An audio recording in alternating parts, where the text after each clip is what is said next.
All right, so all of my clocks now say 5 o'clock, so I can't get in trouble from any of them. So good afternoon. We're going to pick up on the Gospel of Sri Ramakrishna. We've been in chapter titled The Master and Dr. Sarkar, and they've been just enjoying a worship and a puja and then some devotional singing going on, and have had wonderful conversations back and forth. And so we're picking up on one of those conversations. They've just stopped singing. Ramakrishna has gone in and out of samadhi in front of Dr. Sarkar a few times, and Dr. Sarkar has been quite amazed by it. And so now they're sitting down in his room. There's a few other people in the room with them, and they're talking about this. And so the master says to him, "So you have just noticed the effect of divine ecstasy. What does your science say about that? Do you think it's merely a hoax?" Doctor to the master, "I must say that this is all natural when so many people have experienced it. It can't be a hoax." Turning to Narendra, "When you sang the lines, 'O Mother, make me mad with your love. What need have I of knowledge or reason?' I could hardly control myself. I was about to jump up to my feet, and with great difficulty I suppressed my emotion. I said to myself, 'No, I must not display my feelings.'" The master with a smile to the doctor, "Oh, you're an unshakable and motionless, like the Mount Sumeru. You are a very deep soul. Nobody could perceive the deep emotion of Rupa and Sanatana. If an elephant enters a small pool, oh boy, there is splashing of water on all sides. But this does not happen when it plunges into a big lake. Hardly anyone notices it then. Radha once said to her companion, 'Friend, you are weeping so much at our separation from Sri Krishna. But look at me, how stony my heart is. There's not a tear in my eyes.' Brindi, her friend, replied, 'Yes, your eyes are dry, but there is a deep meaning in it. A fire of grief is constantly raging in your heart because of your separation from Krishna. No sooner do the tears gather in your eyes than they are dried up in the heat of that fire.'" You know, you can't help but see the amount of devotion that's in the air around well, actually all those disciples back then in his room, with that ecstasy and that love coming out everywhere, and the songs that they're singing. I was just reading one while I was sitting up here waiting for the clocks to match. Just this beautiful description of the love of Mother for her name. And I'll just read it to you. It says, "Sweet is your name, O refuge of the humble. It falls like sweetest nectar on our ears and comforts us, beloved of all our souls. The priceless treasure of your name alone is the abode of immortality. And he who chants your name becomes immortal. Falling upon our ears, your holy name instantly slays the anguish of our hearts. You, soul of our souls, you fill our hearts with bliss."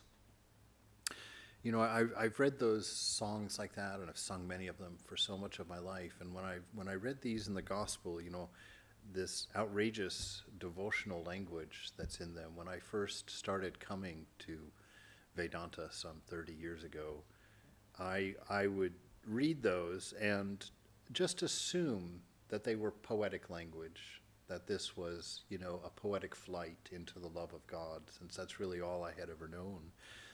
And the beautiful thing about this is that over the years of being with some of the senior swamis and my own practice and working and being around this kind of energy for a long time,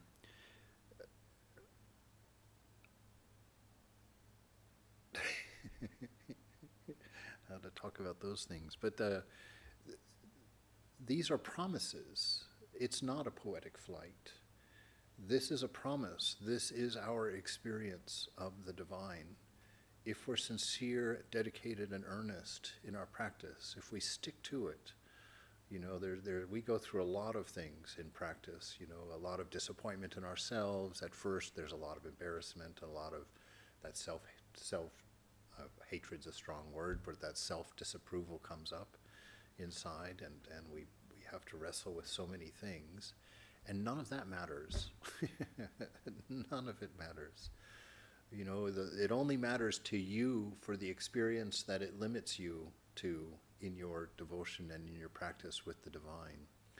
All of those teachings about sin and about purification and cleansing yourself, the only advantage of all of that is to you, because those are the things that are preventing you from having that ecstasy right now as you chant the name of your chosen ideal. It's the only thing that prevents you from having these experiences of this ecstasy and this wonderful joy, that the name of God becomes more and more powerful every single time that you repeat it. And if you want to test this, if you have a shrine at home, I know we all like to come to the temple here because of the beautiful atmosphere and the quiet stillness that's in the air. But our job as devotees of the divine is to create that atmosphere in this temple, in this shrine, the shrine of the heart, so that you carry your own atmosphere with you, your own strength, your own inspiration.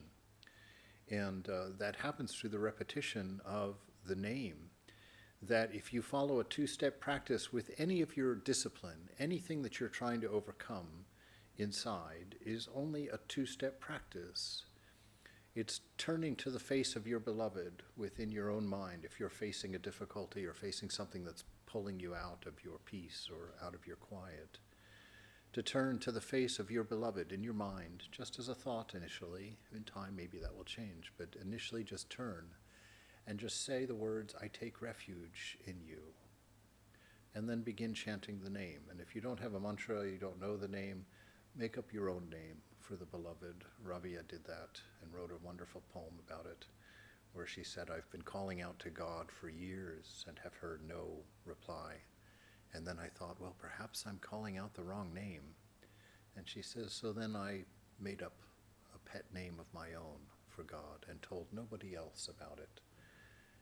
And all I can tell you, she ends the poem by saying, and all I can tell you is that it has made all the difference. And so this power of God is revealed to you according to your sincerity and according to your earnestness. And so stick with that practice, constantly sitting in the presence of your beloved, and know that this is moving and changing. We're not the ones doing the work, so we're not the ones who are aware of how we're growing and how we're changing. You can always take comfort in knowing that the Divine Mother's down there with a little hammer and chisel, You're up here wondering, why can't I quiet this mind, and all frustrated because you're having a lousy meditation. And all the while, the Mother is down here, switching a switch that you're not going to know about for another 5 years or so, and that it has been a very successful meditation and a beautiful meditation, and that we are not able to judge the quality of our own practice. Only an enlightened soul. That's one of the first scoldings I got from my guru, actually, because I told her I was so disappointed in my mind when I was in the shrine that it was almost too embarrassing for me to take it in there. It's like it's taking a dog on fire into the shrine. You just don't do it, right? That's how I felt. And she scolded me. She's saying, who do you think you are, judging the quality of your own practice? She says, only a realized soul knows what the divine is up to when you chant her name. And so remember that, and forbid your having even an opinion about your practice. Yours is simply to be sincere and earnest and go forward. If you're not sincere and earnest in this moment, try again in this one. And if it's still not working, try again and try again and try again. And that's where the earnestness manifests. That's where the sincerity comes alive. And at that point, then you come to know these things, And don't do it for the results. That's what he's talking about here with regard to these elephant in the big pool and the elephant in the little pool. He's talking about those who, if the pool is small and a big elephant walks into it, meaning, if the devotee is, young and inexperienced and the divine steps into that meditation, there'll be weeping and there'll be big splashing, a big deal, a big show of emotions. He says, yeah, but that's not really the deep ones. The deep ones, you want to look for that person who's sitting absolutely still, no show, nothing going on. Because he said when an elephant steps into a large lake, it hardly makes any disturbance at all. Nobody even notices. And so This is that going into your closet that Jesus talks about, saying your prayers silently or to yourself and enjoying the presence without a care or worry about what else is happening or seeming to happen in this world. All right, so Brindy saying, yes, my eyes are dry, but it's because my heart is burning in so much grief that it dries up the tears instantly. The doctor turns to Ramakrishna and says, boy, nobody can beat you in talk. Everybody laughs exactly like that. The conversation turned to other things. Sri Ramakrishna described to the doctor his ecstasies at Dakshineshwar. He also told him how to control anger, lust, and other passions. Doctor, I have heard the story that you were once lying on the ground unconscious in samadhi when a wicked man kicked you with his boots. Master, oh, you must have heard that from M. The man was Chandra Haldar, a priest of the Kali temple at Kalighat. He often came to Mathur Babu's house. One day I was lying on the ground in an ecstatic mood. The room was dark. Chandra Haldar thought I was feigning that state in order to win over Mathur's favor. He entered the room and kicked me several times with his boots. It left black marks on my body. Everybody wanted to tell Mathur Babu about it, but I forbade them. Doctor, this is also due to the will of God. Thus you have taught many people how to control anger and how to practice forgiveness. In the meantime, Vijay had become engaged in conversation with the other devotees. Vijay, I feel as if someone were always moving with me. He shows me what is happening, even at a distance. Narendra, like a guardian angel. Vijay, I've seen him, meaning the Master, in Dhaka. I even touched his body. Master with a smile. It must have been somebody else. Narendra, I too have seen him many a time. How can I say that I don't believe your words? Right? The Master's always so teasing in those things. It's like Swami Prabhupada, I guess I can say this because he's passed on to higher things, but I used to wake up in the monastery, because in the San Francisco monastery we had a rule about not closing doors. You weren't allowed to close doors.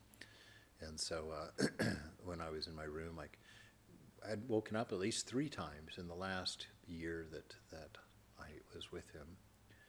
At least 3 times in that year I was woken up in the middle of the night by a conversation in his room that he was having with somebody. And the first 2 times I was a very good novice monk and just laid there and said, let things be what they are, and just, it's not my business. I don't know who he's talking to. But the 3rd time I was very curious, and so I got up and went and kind of peeked around the edge of his door, and he was there in bed, but sitting there. And he was having a conversation, and but I couldn't hear anybody on the other half. And then he addressed Mother as Mother, and I was like, oh my gosh, he's talking to Mother. And but it was a conversation. So even though I wasn't hearing the other side, he was responding to things on the other side. And of course, I went back to my room, and I was like, wow, that's pretty amazing. And so the next morning at breakfast, I said to him, I said, Maharaj, I says, last night you woke me up in your room when you were talking. And he says, oh, is that so? He says, I'm sorry. I said, yes, Maharaj, I came to see what was wrong, and I heard you talking to the Divine Mother, and you were answering her. He said, oh. I said, so? I said, yes, Maharaj, were you really talking to the Mother? And he said, oh, if only she would do such things when I was awake. So it's that, the reason that people don't talk about that, even today at lunch somebody was asking someone about spiritual gifts, and normally those things are not talked about, not for any other reason other than the danger of becoming egotistical about those things. Swami Prabhupada explained to me, if you have a dream or you have a beautiful spiritual experience or some bliss, he says, refrain from running and telling people about it. He says, because that experience gives you spiritual energy, gives you that prana inside. And he says, if you can hold it in there, it can be used to take your consciousness to higher places. He says, but what happens is people tell others about it, And he says, you take one of the most precious things that you can have in your life and you crystallize it into egoism. If you tell somebody in order to show them, look what I can do, look what I've done, look what's happened to me. He says, and it becomes that which could have been, your very salvation becomes the block that prevents it. And so that's why the Ramakrishna says that you should only share those things with like-minded people, people who are also practicing and they know where to put it and it won't go onto a whisper net, around. All right, we're on chapter 47 now. The Master's training of his disciples. It's Monday, October 26th in 1885. It's about 10 o'clock in the morning, and M is arriving at Shyampukur House on his way to Dr. Sarkar to report the Master's condition. Dr. Sarkar had declared the illness incurable. His words had cast gloom over the Master's devotees and disciples. With unflagging devotion and zeal, they nursed the patient, their teacher, their guide, their philosopher, and their friend.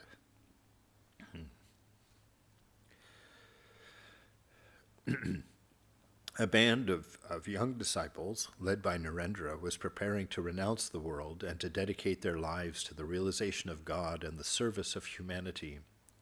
People flocked to the Master day and night. In spite of the excruciating pain in his throat, he welcomed them all with a cheerful face. There seemed to be no limit to his solicitude for their welfare. His face beamed constantly as he talked to them about God. Dr. Sarkar, seeing that conversation aggravated the illness, forbade him to talk to people. You must not talk to others, the physician had told him, but you may make an exception in my case. The doctor used to spend 6 or 7 hours in Sri Ramakrishna's company, drinking in every word that fell from his lips. The Master, well, I'm feeling much relieved. I am very well today. Is it because of the medicine? Then why shouldn't I continue it? M. I'm going to the doctor. I shall tell him everything. He will advise what is best. The Master. I haven't seen Purna for 2 or 3 days. I'm worried about him. M. to Kali. Why don't you see Purna and ask him to come? Kali. I'll go immediately. The Master to M. The doctor's son is a nice boy. Please ask him to come. M arrived at Dr. Sarkar's house and found him with 2 or 3 of his friends. Doctor to M. I was talking about you just a minute ago. You said that you would come at 10. I've been waiting for you for an hour and a half. Your delay has made me worry about Ramakrishna. To a friend. Please sing that song. So the friend sings. Proclaim the glory of God's name as long as life remains in you. The dazzling splendor of his radiance floods the universe. Like nectar streams his boundless love, filling the hearts of men with joy. The very thought of his compassion sends a thrill through every limb. How can one fittingly describe him? Through his abounding grace, the bitter sorrows of this life are all forgotten instantly. On every side, on land below, in the sky above, beneath the seas, in every region of this earth, men seek him tirelessly. And as they seek him, ever ask, where is his limit? Where is his end? True wisdom's dwelling place is he, the very elixir of eternal life, the sleepless, ever-wakeful eye, the pure, the stainless one. The vision of his face removes all trace of sorrow from our hearts. Doctor to M. Isn't that a beautiful song? How do you like that line? Where is his limit? Where is his end? M. Yes, that's a very fine line. It fills the mind with the idea of the infinite. Doctor tenderly to M. It is already late in the morning. Have you taken your lunch? I finish mine before 10 and then begin my professional calls. Otherwise, I don't feel well. Look here. I've been thinking of giving a feast to you all, meaning Sri Ramakrishna's devotees, one day. M. Oh, that would be fine, sir. Doctor. Where shall I arrange it? Here or at the Shyampukur house? Whatever you suggest. M. Oh, it doesn't matter, sir. Wherever you arrange it, we'll be very happy to dine with you. The conversation turned to Kali, the Divine Mother. Doctor. Kali is an old hag of the Santals.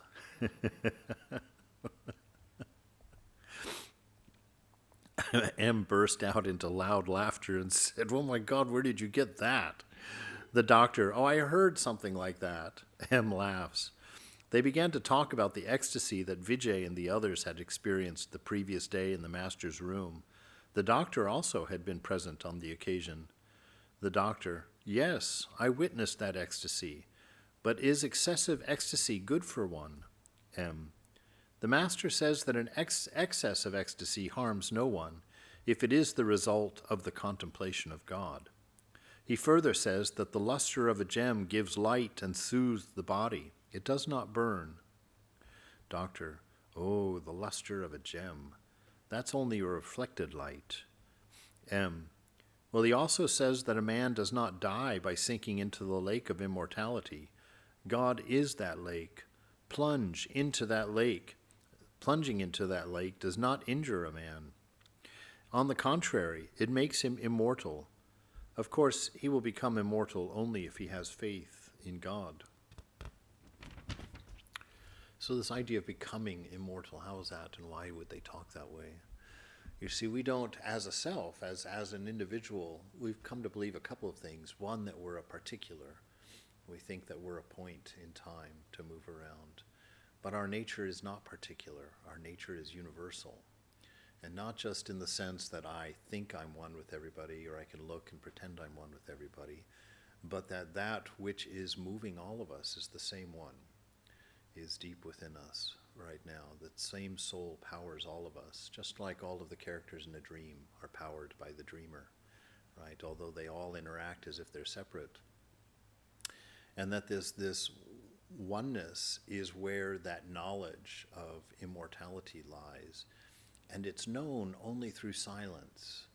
When we go inside before the mind, before the body, there's a very silent you that is there, the Satchitananda that the scriptures talk about, this pure love that motivates everything that you do, right? And it shines through a body-mind and comes out a little bit distorted, a little bit changed out the front of you, and it has your name on it then, that is you.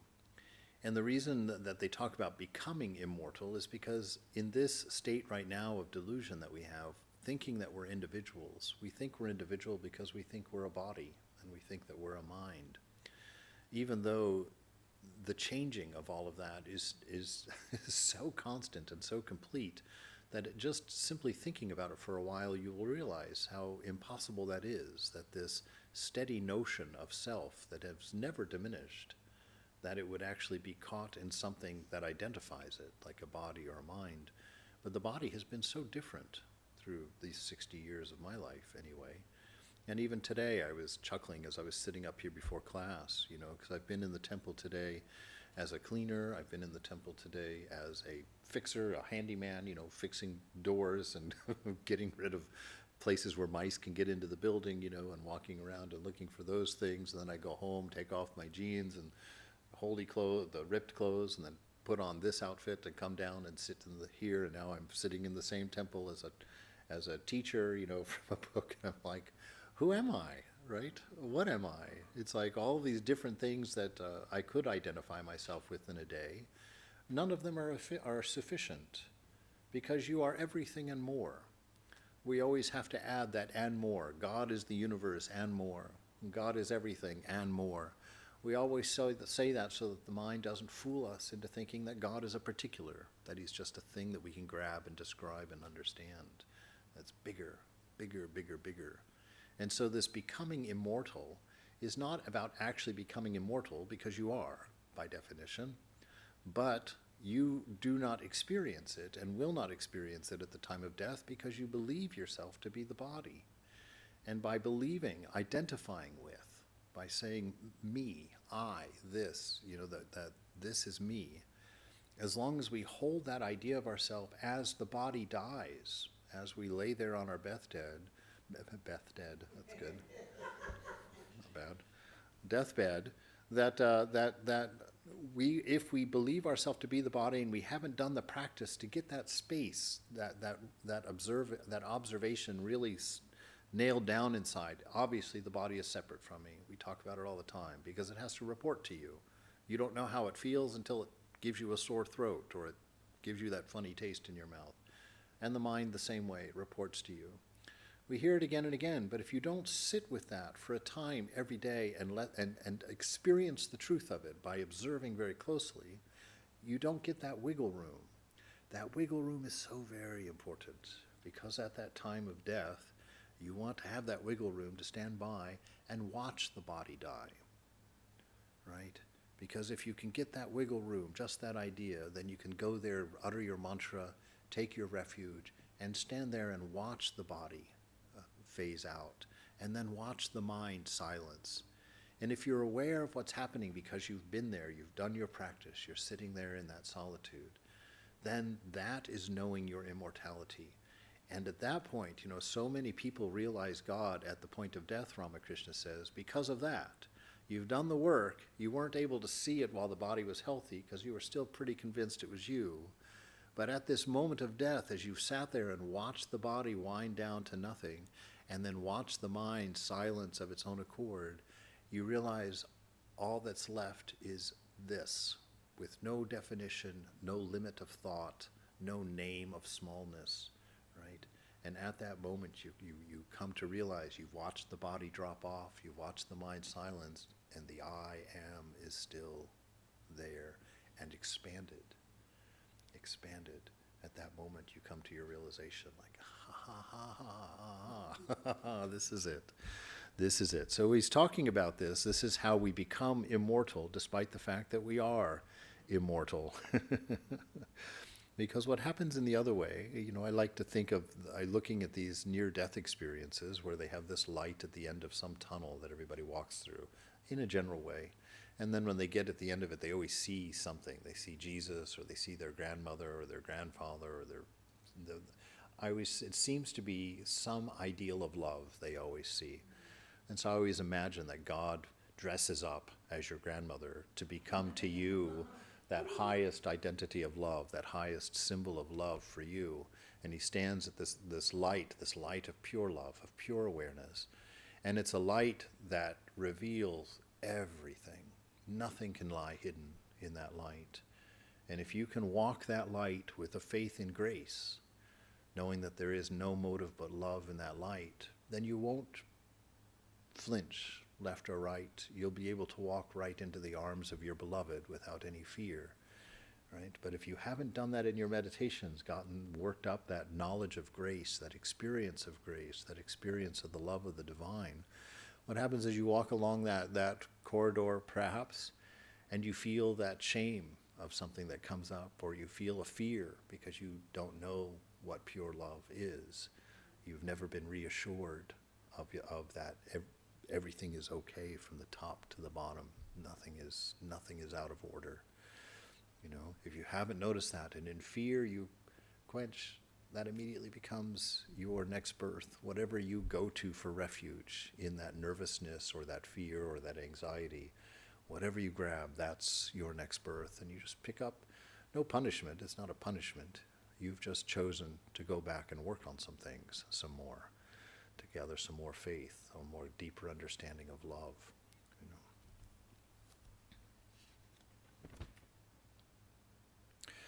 So of course, one will become immortal only if one has faith in God, faith in love. Doctor, yes, that is true. The doctor took M in his carriage. He had to see a few patients on the way to Shyampakor. They continued their conversation in the carriage, and Dr. Sarkar referred to Mahima Chakrabarti's pride. M. Well, he visits the master. Even if he has a little pride, it will not last long. If one only sits in the master's presence a while, one's pride crumbles to pieces. This sentence is, it's not a statement about the room in Dakshinesha or the master sitting there. This is a statement about your practice. That name of God that you utter, the name and the form can never be separated. And so the power of meditation, of mantra meditation, is as you repeat that name, the presence of God manifests within you.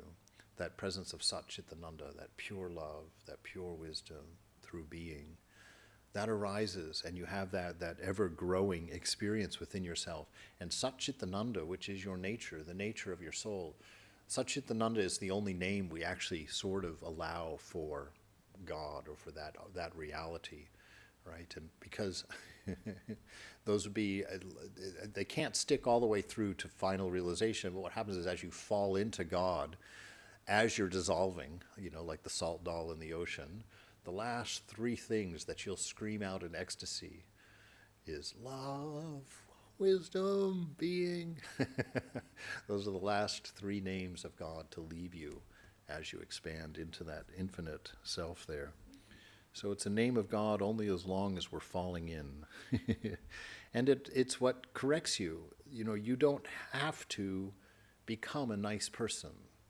You don't have to become a loving person. You don't have to become a perfect individual. You are that by nature. That is the name of God. That is the image of God that has been placed there when you took a body. And it's a promise that remains there. And it's constantly expressing. And when you put your awareness on it, that empowers that. And that Satchitananda then begins to manifest. And you become the person you've always been. You don't become a nice person.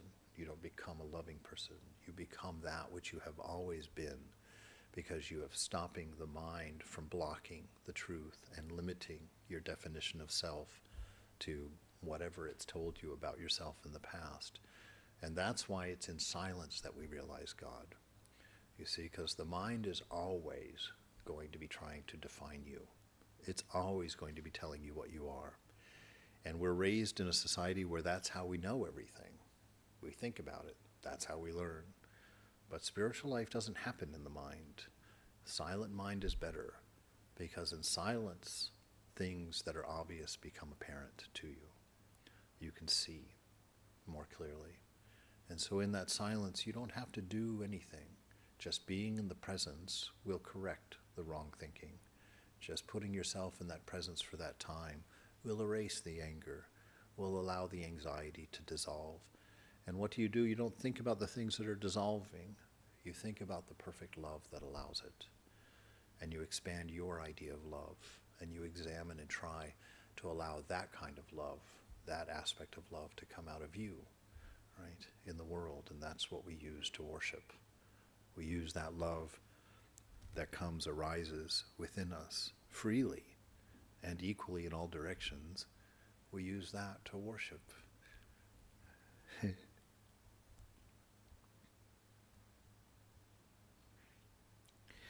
If one only sits in the Master's presence for a while, one's pride crumbles to pieces.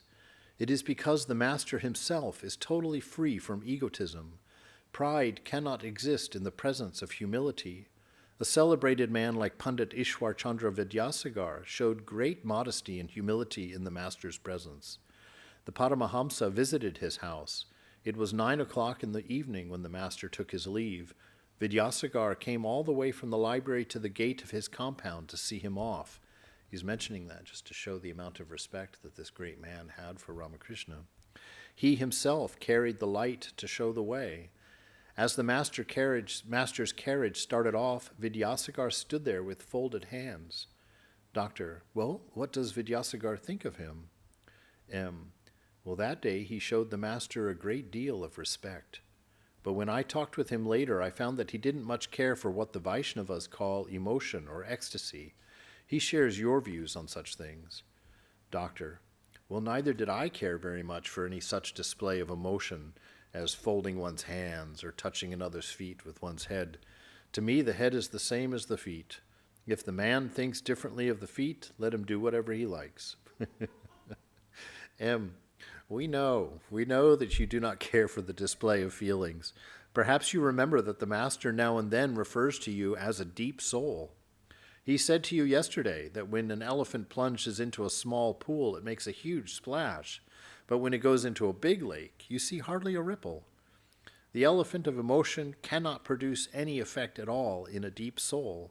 The master says that you are a deep soul. Doctor, I don't deserve that compliment. After all, what is bhava, this love? It is only a feeling. There are other aspects of feeling, such as bhakti. When it runs to excess, some can suppress it and some cannot. M. Divine ecstasy may or may not be explainable, but, sir, it cannot be denied that ecstasy, or love of God, is a unique thing. I have seen in your library Stebbing's book on Darwinism. According to Stebbing, the human mind is wonderful, whether it be a result of evolution or a special creation. He gives a beautiful illustration of the theory of light. Light is wonderful, whether you know the wave theory of light or not. Doctor, yes. Have you noticed further that Stebbing accepts both Darwin and God? The conversation again turned to Sri Ramakrishna. Doctor, I find that he is a worshipper of the goddess Kali. M. But with him the meaning of Kali is quite different. What the Vedas call the supreme Brahman, he calls Kali. Right? Why is the importance, or what is that about? You see, Brahman is that it's Brahman's illegal, that's what it is. It's a name of a god that has no name, that can't be limited by a name. So Brahman is what we call that universal, when we don't want to put any restriction on it whatsoever, right? And so Ramakrishna is worshiping the personal God, which obviously has attributes, which obviously has limitations, right? So that we can see her, talk to her, pray to her, right? But Ramakrishna says that when you worship a deity, when you sit in a shrine like this, don't let your worship stop at the picture, right? It's not the picture that we're worshiping. You look through the picture at the divine, the divinity that is behind it, right? So you look through the image. The image is not the thing itself. And actually Vivekananda says in his complete works, he says that when there's two avenues. If you look and you worship the image as the thing itself, he says that produces karma, and that's how you end up in a loka, in a heaven. Like if you were worshiping Jesus that way, you would end up with Jesus in heaven. If you worship Ramakrishna that way, you'll end up in the Ramakrishna loka in that way. But if you worship the image by looking through that image to the reality behind it, that unnameable infinity, he says that brings moksha. That brings freedom, right? That brings you to your nature, to what you actually are, where you drop off any sense of particular, any sense of separation between you and the divine. That's where union comes to us, right?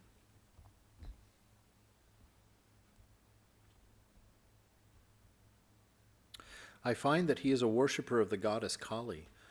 But with him, the meaning of Kali is different. What the Vedas call the supreme Brahman, he calls Kali. What the Muslim calls Allah and the Christians call God, he calls Kali. He does not see many gods. He sees only one God. What the Brahmagyanis of olden times called Brahman, that the yogis called Atman, and the Bhaktas called Bhagavan, he calls Kali. In Sri Ramakrishna, one finds all the attitudes and ideals of religion. That's why people of all different sects and creeds enjoy peace and blessedness in his presence. Who can fathom his feeling and tell us the depth of his inner experience? Doctor, all things to all men. I don't approve of it, although St. Paul says it. M. Who can understand the state of his mind? We have heard from him that unless one is engaged in the yarn trade, one cannot tell the difference between the number 40 and the number 41 yarn. Only a painter can appreciate another painter. The mind of a saint is very deep. One cannot understand all the aspects of Christ unless one is Christ-like. Perhaps the deep realization of the Master is what Christ meant when he said, "Be ye perfect as your Father in heaven is perfect." Doctor, what arrangements have you made about having him nursed? M. At present, one of the older devotees is assigned every day to look after him. It may be Girish Babu, or Ram Babu, or Balaram, or Suresh Babu, or Navagopal, or even Kali Babu. It is that way. It was about 1 o'clock in the afternoon when the doctor and M entered the master's room on the second floor. Sri Ramakrishna sat there smiling as usual, completely forgetful of the fatal illness which was eating his life away. Among the many devotees in the room were Girish, the younger Naren, and Sharat. Sometimes they were motionless, like the snake before its charmer, and sometimes they displayed a great joy, like a bridal party with the bridegroom. The doctor and M bowed low before the master and sat on the floor. At the sight of the doctor, the master said, laughing, "Today I've been feeling very well." Then the master went on with his soul-enthralling conversation. Master, what will mere scholarship accomplish without discrimination and renunciation? I go into a strange mood when thinking of the lotus feet of God. The cloth on my body drops to the ground, and I feel something creeping up from my feet to the top of my head. In that state, I regard everything as mere straw. If I see a pundit without discrimination and love of God, I regard him as a bit of straw. Right, so this is quite beautiful. What will mere scholarship happen? What he's pointing out there is that knowing the divine and knowing your nature has nothing to do with information. Right? Information is always ignorance. How can that be true? Because information is always spoken, right? Always given in pieces. It's always limited to a piece of information. So a piece is always ignorance, because there are no pieces, right? Sri Nisargadatta says there's none such thing as a person, right? In the dream, everybody is of the dream. Everybody is made of God. And so in this dream, all of us are made of God. There is no such thing as a person. And so we try and go inside thinking nothing, chanting the name of God, because that releases the formless. To try, anytime you start talking about these things and describing them, you just see the absurdity of it. What can we say about these things? But we want to, right? We want to, because these things are yours as a promise from your beloved, right? And it's not that God has left us alone here. It's that we have not learned to look in the right direction to see him or her within. We're always looking at our senses. We're always looking at our mind, interested in the constant variety of change and excitement. And the beloved is standing right there. He says that I'm closer to you than your neck. He says it says I'm so close that I can hear the anklets on an ant. These beautiful descriptions of the promise, of this, and not a promise as it usually is in religion of something to come, but this is a promise of what is. Giving yourself permission to see it is all that you need to do, and having the courage to go inside and to discern, and through that discernment renounce. That's where it lies, right? The renunciation, the discerning. The discerning will show you the separation between you and the body, between you and mind. Discernment will lead you slowly to an understanding of a love that doesn't exist in this world, that nobody in this world has learned to express of their own accord. We learn of divine love, a love that has no limitation, no requirement to receive it. A love that does exactly what all of these songs say: release our heart into bliss, expand our minds, expand our consciousness, take away our fear of death, take away our limitation. These are not statements of tomorrow and what happens after you die.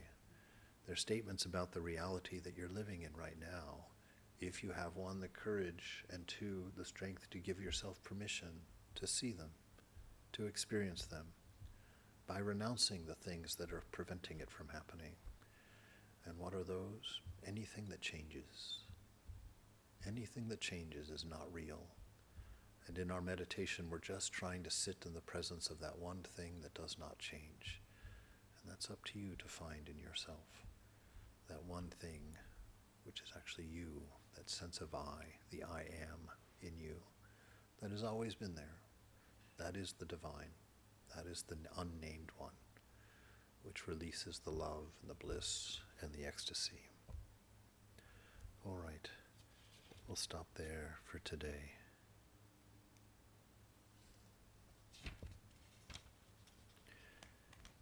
Does anybody have any comments or questions or concerns? Arguments?